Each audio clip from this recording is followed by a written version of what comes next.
Nazır internette жүрөт. Türkiye'de Van деген жерде bir ayal var eкен түшүндө пайгамбарыбыз Хабиб саллаллаху алейхи вассалам кирип, менин жанагы коронавирус менен касал болуп ооруп атыпсыңар, Куранды ачсаңар Бакара сүрөсүндө bir кирпигим турат, ошону кайнатып ичсеңер шифа болот деп айтты деп, азыр элдин баары Куранды ачып, өзүнүн кирпиги түшүп калганбы, не түшүп калган, ыйлап биз авлия болуп калыппыз деп.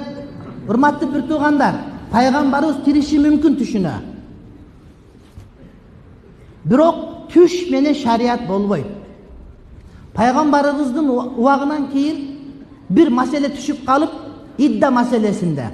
Hazreti Ömer'in halifalığında bir ayal kelip aytты, idda maselesinde Peygamberimiz Aleyhisselam bana uşunda hüküm çıkarıp bergen dedi. Degende Hazreti Ömer kabul kılgan yok. Bir ayaldın sözü menen men şariat hüküm çıkarbayım dedi. Kırgızda gap var. Katın kalıp aytpayt,